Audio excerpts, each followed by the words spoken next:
श्री तारतम सागर सिंधी ग्रंथ को 10वां प्रकरण आशिक का गुनाह को हिंदी सरलार्थ। हे परम धाम के आत्माओं, हम पर जो बीती है उसे सुनो।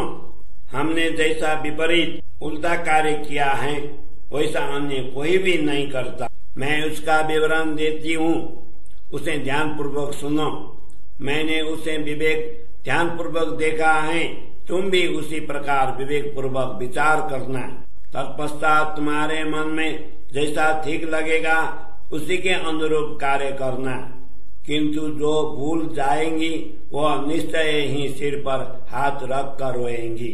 इसीलिए हाथ में आए हुए अवसर को क्यों भूले, पीछे क्यों पश्चाताप करना पड़े।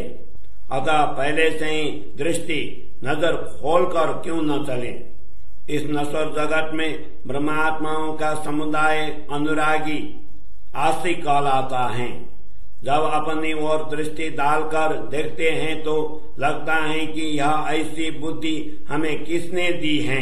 अपने प्रियतम धनी का समाचार लेकर जगत के लोगों को सुनाना अथवा देना, यह अनुरागिनी आशिक आत्मा के लिए विपरीत आचरण कार्य है। यह दोष हमें लगा है। प्रियतमा अपने प्रियतम की मधुर गूढ़ बातें किसी को भी नहीं कहती हैं। इतना ही नहीं, पड़ोसी भी न सुने। इस प्रकार अनुरागिनी आत्मा गुप्त रूप से रोती है। अनुरागिनी आत्मा वह कहलाती है जो अपने प्रियतम धनी पर समर्पित होती हो और अनेकों सैकड़ों प्रकार से अपने प्रियतम के आनंद को गुप्त रूप से प्राप्त करती हो। कदाचित करोड़ों कष्ट आ जाए तो भी वह किसी को इसकी जानकारी नहीं देती है। इस प्रकार अनुरागिनी आत्मा अपने धनी के अखंड सुख प्राप्त कर उनके विषय में किसी से भी बात नहीं करती है। वो अपने प्रियतम धनी का सुख गुप्त रूप से प्राप्त कर सखियों के बीच रहती हुई भी प्रियतम की गुप्त बातें उनसे नहीं कहती हैं।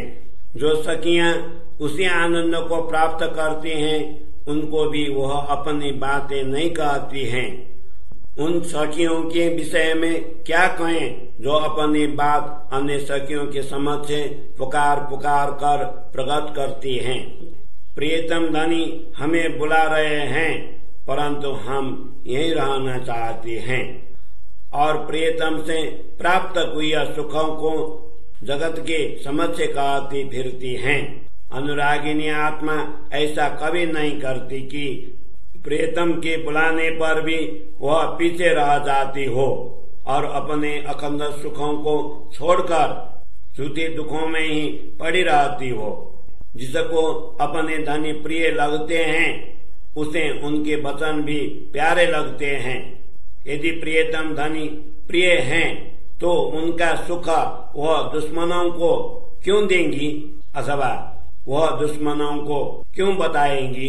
अनुरागिनी आत्मा ऐसे विपरीत बात कभी भी नहीं करती कि अपने प्रियतम धनी का वियोग होने पर उनकी गुप्त बातें अन्य लोगों को कहती फिरती हो। अनुरागिनी आत्मा अपने प्रियतम धनी के गुण सुखों को रो रो कर प्राप्त करती हैं। अनुरागिनी की विपरीत बुद्धि को तो देखो, वह जा जाकर दूसरों को कह रही हैं। निश्चय ही यह निर्लज्जता पूर्ण कार्य हमारे हाथों से हुआ है। इस खेल में हमसे जैसे भूल